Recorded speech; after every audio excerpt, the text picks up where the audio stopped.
ನಮಸ್ಕಾರ ರಾಮು ಅವರೇ. ನಮಸ್ಕಾರ ಸರ್. ಇವತ್ತಿನ ಸನ್ನಿವೇಶದಲ್ಲಿ ಯುವಕರು ತುಂಬ ಒತ್ತಡಕ್ಕೆ ಒಳಗಾಗಿ ತಮ್ಮ ಅಮೂಲ್ಯವಾದ ಭವಿಷ್ಯವನ್ನು ಹಾಳು ಮಾಡ್ಕೊಳ್ತಾ ಇದ್ದಾರೆ. ಎಷ್ಟೋ ಚಟಕ್ಕೆ ಬಲಿ ಆಗ್ತಾ ಇದ್ದಾರೆ ಮತ್ತು ಏನೇನೋ ಬಿಸ್ನೆಸ್ ಮಾಡೋಕ್ಕೆ ಹೋಗಿ ಯಾವುದೇ ಒಂದು ಆನ್ಲೈನ್ ಗೇಮ್ ಆಡೋಕ್ಕೆ ಹೋಗಿ ಇಂಥ ಏನೋ ಇನ್ನಿತರ ಚಟುವಟಿಕೆಯಲ್ಲಿ ಬೇಗನೆ ಶ್ರೀಮಂತನಾಗಬೇಕು, ಬೇಗನೆ ಏನೋ ಮಾಡ್ಕೊಳ್ಬೋದು ಇಂಥ ವಿಚಾರದ ಧಾರೆಗಳನ್ನು ಇಟ್ಟುಕೊಂಡು ತಮ್ಮ ಅಮೂಲ್ಯವಾದ ಭವಿಷ್ಯವನ್ನು ಹಾಳು ಮಾಡ್ಕೊಳ್ತಾ ಇದ್ದಾರೆ.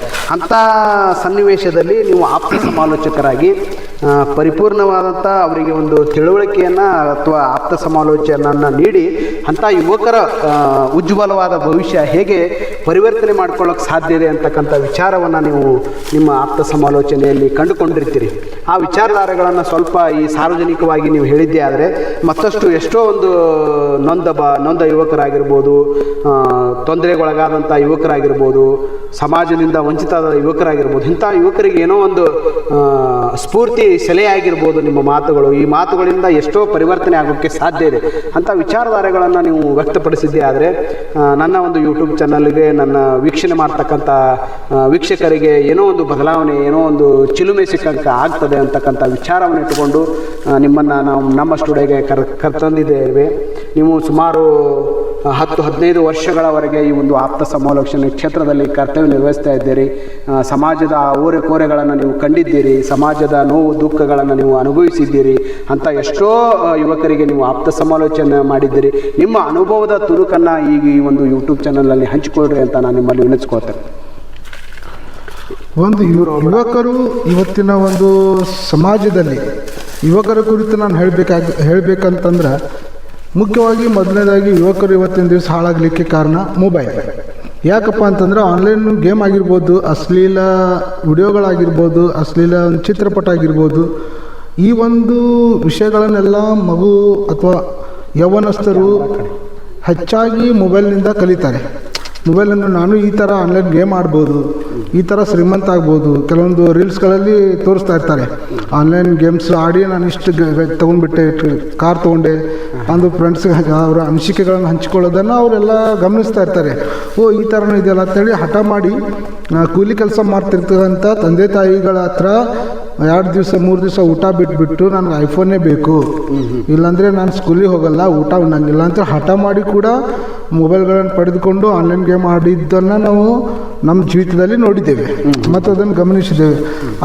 ಆ ಸಾಲವನ್ನು ತಂದೆ ತಾಯಿ ತೀರಿಸೋಕ್ಕಾಗಲ್ಲ, ಮಗನಿಗೆ ಅದ್ರ ಅರಿವು ಇರಲ್ಲ.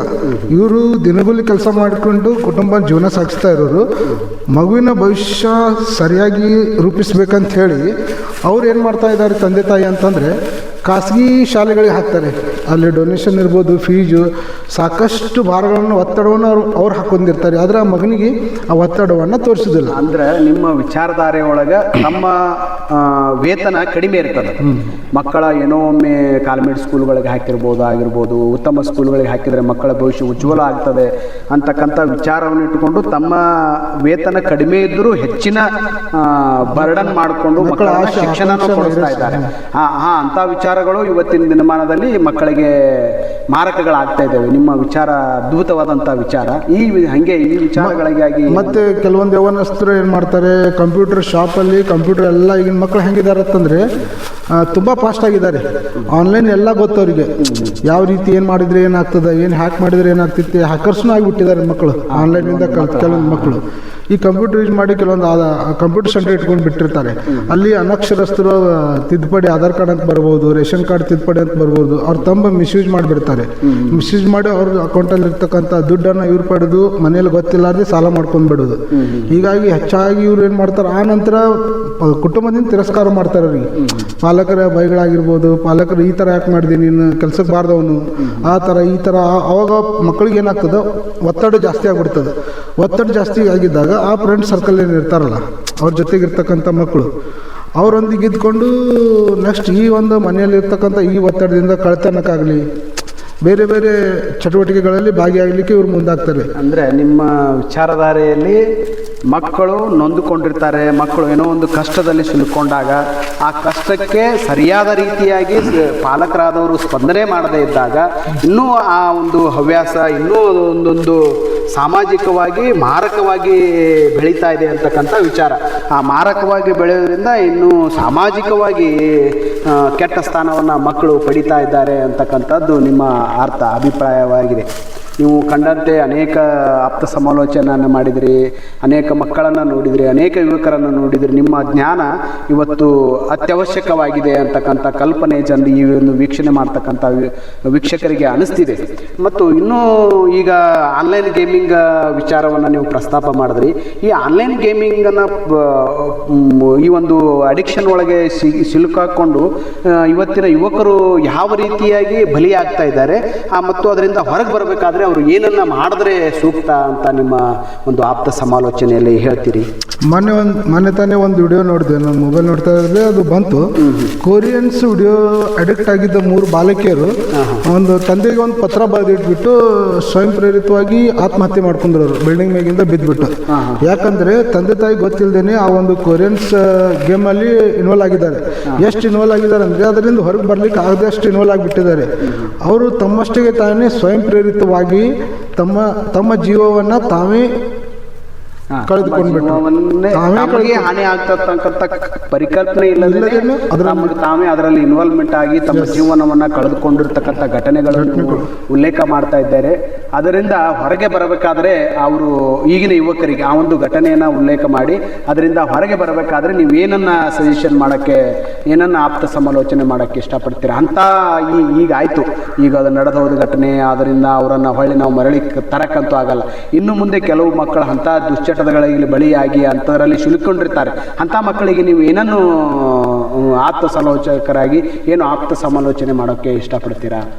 ಇನ್ನೊಂದು ಆ ರೀತಿ ಅದರಿಂದ ಹೊರಗೆ ಬರಬೇಕಾದ್ರೆ ಏನು ಮಾಡೋಕ್ಕೆ ಇಷ್ಟಪಡ್ತಾರೆ? ಆ ರೀತಿಯಾಗಿರ್ತಕ್ಕಂಥ ಮಕ್ಕಳು ಹೊರಗೆ ಬರಬೇಕಾದ್ರೆ ಆ ಮಕ್ಕಳ ಕೈಯಲ್ಲಿರ್ತಕ್ಕಂಥ ಫೋನಿಗೆ ಏನು ಅಡಿಕ್ಟ್ ಆಗಿರ್ತಾರೋ ಅವರು ಅದನ್ನು ಪಾಲಕರಾಗಲಿ ಗುರುತಿಸ್ಬಿಟ್ಟು ಅವ್ರು ಏನು ಮಾಡ್ತಾ ಇದ್ದಾರೆ ಏನಿಲ್ಲ ಅನ್ನೋದನ್ನು ಅವ್ರ ಹತ್ರ ಸಮಯ ಸಿಕ್ಕುವಾಗ ಆ ಮೊಬೈಲನ್ನು ತೆಗೆದುಕೊಂಡು ಸ್ವಲ್ಪ ಅವ್ರು ಏನೇನು ಮಾಡಿದ್ದಾರೆ, ಏನಿಲ್ಲ, ಏನು ಆ್ಯಕ್ಟಿವಿಟಿ ಮಾಡ್ತಾ ಇದ್ದಾರೆ, ಆನ್ಲೈನ್ ಕ್ಲಾಸ್ ನೋಡ್ತಾ ಇದ್ದಾರೆ, ಆನ್ಲೈನ್ ಗೇಮ್ ಆಡ್ತಾ ಇದ್ದಾರೆ ಅಂಥೇಳಿ. ಯಾಕಂದರೆ ಆ 3 ಬಾಲಕಿಯರು ಏನು ಆತ್ಮಹತ್ಯೆ ಮಾಡ್ಕೊಂಡ್ರಲ್ಲ, ಕ್ಷಮಿಸಿ ಪಪ್ಪ ಅಂಥೇಳಿ ಸ್ವಯಂ ಲೆಟರ್ ಬರೆದಿಟ್ಟಿದ್ರು. ಅದನ್ನು ನೋಡಿದ ತಕ್ಷಣ ಗೊತ್ತಾಯಿತು. ಅದೇ ರೀತಿಯಾಗಿ ಈ ಒಂದು ಸಮಾಜದಲ್ಲಿ ಅದರಿಂದ ಹೊರಗೆ ಬರಬೇಕಾದ್ರೆ ಮಕ್ಕಳಿಗೆ ಚಟುವಟಿಕೆಯಲ್ಲಿ ತೊಡಗಿಸ್ಕೊಳ್ಬೇಕು. ಪಾಲಕರು ಕೂಡ ಆಗಿರ್ಬೋದು, ಕೆಲವೊಂದು ಆನ್ಲೈನ್ ಕ್ಲಾಸ್ ಅಂಥೇಳಿ ಜಾಯಿನ್ ಮಾಡಿಸೋದು ತಪ್ಪಂತ ಹೇಳ್ತಾ ಇಲ್ಲ. ಬಟ್ ಅವ್ರು ಆನ್ಲೈನ್ ಕ್ಲಾಸ್ ಯಾವ ರೀತಿಯಾಗಿ ಮಿಸ್ಯೂಸ್ ಮಾಡ್ಕೋತಾರೆ ಅಂತಂದರೆ, ಆನ್ಲೈನ್ ಕ್ಲಾಸ್ ಅಂತೇಳಿ ತಂದೆ ತಾಯಿ ಹೇಳಿಬಿಡ್ತಾರೆ. ತಂದೆ ತಾಯಿ ಅನಕ್ಷರಸ್ಥಿರ್ಬೋದು ಅಥವಾ ಎಜುಕೇಟೆಡ್ ಇದ್ದರೂ ಅವರು ಉದ್ಯೋಗದಲ್ಲಿ ಬಿಜಿ ಇರ್ಬೋದು. ಈ ರೀತಿ ಇರುವಾಗ ಮತ್ತು ಮಕ್ಕಳೇ ಮಿಸ್ಯೂಸ್ ಆಗಿ ಆ ಒಂದು ಗೇಮಲ್ಲಿ ತೊಡಗಿಕೊಳ್ತಾರೆ. ಮತ್ತು ಈಗಿನ ಮಕ್ಕಳು ಅದೇ ರೀತಿ ಮೊಬೈಲ್ ಕೊಟ್ಟರೆ ತಾನೇ ಸುಮ್ಮನೆ ಇರ್ತಾರೆ. ಮೊಬೈಲ್ ಇಲ್ಲ ಅಂತಂದರೆ ಇಲ್ಲ. ಆ ಮೊಬೈಲ್ನಿಂದಾನೇ ಇವತ್ತಿನ ದಿವಸ ಜಾಸ್ತಿ ಪೋಕ್ಸೋ ಕೇಸ್ಗಳಾಗಿರ್ಬೋದು, ರನ್ ಅವೇ ಆಗಿರ್ಬೋದು, ಪೆಟ್ಟಿ ಕೇಸಸ್ ಆಗಿರ್ಬೋದು, ಇವೆಲ್ಲ ಕೆಲವು ಹ್ಯಾಪ್ಚುವಲ್ ಇರ್ತಾರೆ ಕಳ್ತನ. ಈಗ ಅದನ್ನು ಕೂಡ ಅದರಿಂದ ಇದನ್ನು ಮಾಡ್ಕೊತ ಹೋಗ್ತಾ ಇರ್ತಾರೆ. ಈಗ ಒಟ್ಟಾರೆಯಾಗಿ ನೀವು ಹೇಳೋದರ ಪರಿಪೂರ್ಣತೆಯನ್ನು ನಾವು ಅವಲೋಕಿಸಿದಾಗ ಈ ಒಂದು ಮೊಬೈಲ್ ಅಡಿಕ್ಷನ್ ಆಗಿರ್ಬೋದು, ಆನ್ಲೈನ್ ಗೇಮಿಂಗ್ ಆಗಿರ್ಬೋದು, ಇವೆಲ್ಲ ಹವ್ಯಾಸಗಳು ಮಕ್ಕಳು ತಮ್ಮ ಜ್ಞಾನದ ಮಿತಿಯನ್ನು ಮೀರಿ ಹೋಗ್ತಿದ್ದಾರೆ. ಅದಕ್ಕೆ ಇವತ್ತಿನ ಪಾಲಕರ ಜವಾಬ್ದಾರಿ ಅಮೂಲ್ಯವಾಗಿದೆ. ಅವರು ನಿಗಾ ವಹಿಸಬೇಕು, ಮಕ್ಕಳ ಮೇಲೆ ಪರಿಪೂರ್ಣವಾದಂಥ ಜವಾಬ್ದಾರಿಯನ್ನು ಹೊಂದಿರಬೇಕು ಅಂತಕ್ಕಂಥ ವಿಚಾರಧಾರೆಗಳನ್ನು ನೀವು ವ್ಯಕ್ತಪಡಿಸಿದ್ರಿ. ಮತ್ತು ಇನ್ನೊಂದು ವಿಚಾರ ನೋಡೋದಾದರೆ, ಮಕ್ಕಳು ಇಂಥ ಹವ್ಯಾಸದಲ್ಲಿ ಇಂಥ ಒಂದು ಚಟದಲ್ಲಿ ಇನ್ವಾಲ್ವ್ಮೆಂಟ್ ಆದಾಗ ಮಕ್ಕಳು ಆ ಒಂದು ಮೊಬೈಲ್ ಅಡಿಕ್ಷನ್ನಿಂದ ಹೊರಗೆ ಬರಬೇಕಾದ್ರೆ ಹೆಚ್ಚಾಗಿ ಸಾಮಾಜಿಕ ಕಾರ್ಯಗಳಲ್ಲಿ ಮತ್ತು ಸಾಮಾಜಿಕ ಕಾರ್ಯ ಅಂದರೆ ಶಾಲಾ ವಿಷಯಗಳಲ್ಲಿ ಸ್ವಚ್ಛತೆ ಆಗಿರ್ಬೋದು, ಮನೆಯ ತಾಯಿಯ ಜೊತೆಗೆ ಅಡುಗೆ ಮಾಡುವುದರಲ್ಲಿ ಸಹಕಾರ ಮಾಡೋದು ಆಗಿರ್ಬೋದು, ತಂದೆಯ ಕೆಲಸದಲ್ಲಿ ಹೊಲದ ಕೆಲಸ ಆಗಿರ್ಬೋದು, ಅಂಥ ಹೊಲದ ಕೆಲಸದಲ್ಲಿ ಸಹಕಾರ ಮನೋಭಾವನೆಯನ್ನು ಬೆಳೆಸ್ಕೊಳ್ಳೋದು. ಮತ್ತು ಇನ್ನು ಈ ಮೊಬೈಲ್ ಅಡಿಕ್ಷನ್ನಿಂದ ಹೊರಗೆ ಬರಬೇಕಾದ್ರೆ ಸಂಗೀತವನ್ನು ಆಲಿಸೋದು, ಇವೆಲ್ಲವನ್ನು ಮಾಡಿದಾಗ ಮಾತ್ರ ಮಕ್ಕಳು ಇಂಥ ಆನ್ಲೈನ್ ಗೇಮಿಂಗ್ ಆಗಿರ್ಬೋದು, ಮೊಬೈಲ್ ಅಡಿಕ್ಷನ್ನಿಂದ ಹೊರಗೆ ಬರೋಕ್ಕೆ ಸಾಧ್ಯ ಇದೆ. ಈಗ ನೀವು ಕೊನೆಯದಾಗಿ ಪಾಲಕರಿಗೂ ಮತ್ತು ಯುವಕರಿಗೆ ಮತ್ತು ಸಮಾಜಕ್ಕೆ ನಿಮ್ಮ ಆಪ್ತ ಸಮಾಲೋಚನೆ ಅನುಭವದ ಆಧಾರದ ಮೇಲೆ ಕೊನೆಯದಾಗಿ ಈ ಒಂದು ವಿಚಾರಧಾರೆಗೆ ಏನನ್ನು ಅವರಿಗೆ ಪಾಲಿಸಲು ಹೇಳ್ತೀರಿ ನೀವು? ಈಗ ನನ್ನ ಒಂದು ಅನುಭವದ ಪ್ರಕಾರ ನಾನು ಹೇಳಬೇಕಂತಂದರೆ ಸಮಾಜದಲ್ಲಿ ಮುಖ್ಯವಾಗಿ ಒಂಥರ ಯೌವನಸ್ಥರನ್ನು ದುರ್ಬಳಕೆ ಮಾಡ್ಕೊಳ್ತಕ್ಕಂಥ ಕೆಲವೊಂದು ಜನ ಇದ್ದಾರೆ. ಆ ಜನರನ್ನು ಪಾಲಕರು ಕೂಡ ಅಥವಾ ಸಮಾಜದಲ್ಲಿರ್ತಕ್ಕಂಥ ಮುಖ್ಯಸ್ಥರೇನು ಇರ್ತಾರಲ್ಲ, ಮುಖ್ಯಸ್ಥರಾಗಿರ್ಬೋದು, ನಾಯಕರಾಗಿರ್ಬೋದು, ಗಣ್ಯ ವ್ಯಕ್ತಿಗಳಾಗಿರ್ಬೋದು, ಇವರು ಈ ಥರ ಯೌವನಸ್ಥರು ಎಲ್ಲಿ ದಾರಿ ತಪ್ತಾ ಇದ್ದಾರೆ, ಎಲ್ಲಿ ಮಾದಕ ದ್ರವ್ಯಗಳು ಮಾರಾಟ ಆಗ್ತಾ ಇದ್ದಾವೆ, ಯೌವನಸ್ಥರು ಎಲ್ಲಿ ದುಶ್ಚಟಕ್ಕೆ ಒಳಗಾಗಿರ್ತಕ್ಕಂಥ ಏರಿಯಾಗಳಿವೆ, ಅವುಗಳನ್ನು ನೋಡಿ ಜರ ಪೊಲೀಸ್ ಇನ್ಫಾರ್ಮ್ ಮಾಡಿ ಅಥವಾ ಸ್ವಯಂ ಪ್ರೇರಿತವಾಗಿ ಅವರೇ ಸ್ವಯಂ ಸೇವಕರ ಥರ ವರ್ಕ್ ಮಾಡಿಬಿಟ್ಟು ಮತ್ತು ಪದೇ ಹೆಜ್ಜೆಗೂ ಕೂಡ ಪಾಲಕರ ಒಂದು ಅವರನ್ನು ಏನಂತಾರೆ ಅಬ್ಸರ್ವೇಷನ್ ಮಾಡೋದು, ಅದು ಬಹಳ ಮುಖ್ಯವಾದಂಥ ಪಾತ್ರ ಪಾಲಕರದ್ದು ಇದರಲ್ಲಿ. ಓಕೆ, ಈಗ ಒಟ್ಟಾರೆಯಾಗಿ ನೀವು ಹೇಳೋದ್ರ ಪ್ರಕಾರ ಎಷ್ಟು ಜವಾಬ್ದಾರಿ ಹಾಳಾಗೋಕ್ಕೆ ಮಕ್ಕಳು ತೆಗೆದುಕೊಂಡಾರೆ, ಅಷ್ಟೇ ಮಕ್ಕಳು ಹಾಳಾಗೋಕ್ಕೆ ಪಾಲಕರ ನಿರ್ಲಕ್ಷ್ಯವೂ ಕಾರಣ ಅಂತ ಹೇಳ್ತೀರಿ. ಅದಕ್ಕೆ ಪಾಲಕರ ಪಾತ್ರ ಮತ್ತು ಸಮಾಜದ ಪಾತ್ರ, ಸಮಾಜ ಮಕ್ಕಳನ್ನು ನೋಡುವ ರೀತಿ ಬದಲಾಗಬೇಕು, ತಂದೆ ತಾಯಿ ಮಕ್ಕಳನ್ನು ಆರೈಕೆ ಮಾಡುವ ರೀತಿ ಬದಲಾಗಬೇಕು, ಮಕ್ಕಳು ಹೇಗೆ ಇದ್ದಾರೆ ಅಂತಕ್ಕಂಥದ್ದನ್ನು ನಾವು ಅವಲೋಕಿಸಬೇಕು. ಮಕ್ಕಳ ಏನು ಚಟಗಳನ್ನು ಮಾಡ್ತಾ ಇದ್ದಾರೆ, ಮಕ್ಕಳ ಶಾಲೆಯಲ್ಲಿ ಹೇಗಿದ್ದಾರೆ, ಇವೆಲ್ಲವನ್ನು ಅವಲೋಕನ ಮಾಡಿದಾಗ ಮಾತ್ರ ಮಕ್ಕಳನ್ನು ನಾವು ಏನಾದರೂ ಸಾಮಾಜಿಕವಾಗಿ ಪರಿವರ್ತನೆ ಮಾಡೋಕ್ಕೆ ಸಾಧ್ಯ ಇದೆ ಅಂತ ನೀವು ನಿಮ್ಮ ಆಪ್ತ ಸಮಾಲೋಚನೆ ಅನುಭವದಲ್ಲಿ ಹಂಚಿಕೊಂಡಿದ್ದೀರಿ. ಅದಕ್ಕೆ ನಿಮಗೆ ಈ ಒಂದು ನನ್ನ ಒಂದು ಯೂಟ್ಯೂಬ್ ಚಾನಲ್ಗೆ ಆಗಮಿಸಿದ್ದಕ್ಕಾಗಿ ನಿಮಗೆ ಹೃದಯಪೂರ್ವಕವಾಗಿ ಧನ್ಯವಾದಗಳನ್ನು ಸಲ್ಲಿಸ್ತೇನೆ. ಇದು ನನ್ನ ವಿಚಾರಧಾರೆಯಲ್ಲಿ ಹೇಳೋದಾದರೆ ಸಾಮಾಜಿಕವಾಗಿ ಯುವಕರು ಬದಲಾವಣೆ ಆಗಬೇಕು. ಇವು ಆನ್ಲೈನ್ ಗೇಮಿಂಗ್ ಆಗಿರ್ಬೋದು, ದುಶ್ಚಟಕ್ಕೆ ಬಲಿಯಾಗಿ ತಮ್ಮ ಅಮೂಲ್ಯವಾದ ಭವಿಷ್ಯವನ್ನು ಹಾಳು ಮಾಡ್ಕೊಳ್ತಾ ಇದ್ದಾರೆ. ಈ ರಾಮು ಸರ್ ಅವರು ಆಪ್ತ ಸಮಾಲೋಚಕರು ಹೇಳಿರ್ತಕ್ಕಂಥ ವಿಚಾರಧಾರೆಗಳನ್ನು ಪಾಲಕರು ಮತ್ತು ಯುವಕರು ಪರಿಪಾಲಿಸಿದ್ದೇ ಆದರೆ ನಿಮ್ಮ ಭವಿಷ್ಯ ಮತ್ತು ನಿಮ್ಮ ಬದುಕು ಉಜ್ವಲವಾಗುತ್ತದೆ ಅಂತ ಹೇಳ್ತೇನೆ. ಮತ್ತೆ ಇಂಥ ವಿಚಾರಗಳನ್ನು ಒಳಗೊಂಡು ಮತ್ತೆ ಇಂಥ ವಿಚಾರಧಾರೆಗಳನ್ನು ಇಟ್ಟುಕೊಂಡು ಮತ್ತೆ ಮುಂದಿನ ದಿನ ನಾನು ಮತ್ತೊಂದು ವಿಷಯದೊಂದಿಗೆ ನಿಮ್ಮ ಜೊತೆಗೆ ಬರ್ತೇನೆ. ಹಾಗೆ ಈ ಒಂದು ಯೂಟ್ಯೂಬ್ ಚಾನಲನ್ನು ಸಬ್ಸ್ಕ್ರೈಬ್ ಮಾಡಿರಿ ಮತ್ತು ಶೇರ್ ಮಾಡಿರಿ, ಲೈಕ್ ಮಾಡಿರಿ, ಈ ಒಂದು ವಿಚಾರಧಾರೆಗಳನ್ನು ಪ್ರೋತ್ಸಾಹ ಮಾಡಿ. ಮತ್ತು ಅನಿವಾರ್ಯ ಎಷ್ಟೋ ಯುವಕರಿಗೆ ಈ ಒಂದು ವಿಡಿಯೋದ ಅನಿವಾರ್ಯತೆ ಇದೆ, ಅದಕ್ಕೆ ಶೇರ್ ಮಾಡಿರಿ ಅಂತ ನಿಮ್ಮಲ್ಲಿ ವಿನಂತಿಸ್ಕೊಳ್ತೇನೆ. ಈ ಒಂದು ವಿಡಿಯೋವನ್ನು ಸಂಪೂರ್ಣವಾಗಿ ವೀಕ್ಷಣೆ ಮಾಡಿದ ತಮಗೆಲ್ಲರಿಗೂ ಹೃದಯಪೂರ್ವಕವಾಗಿ ಧನ್ಯವಾದಗಳು.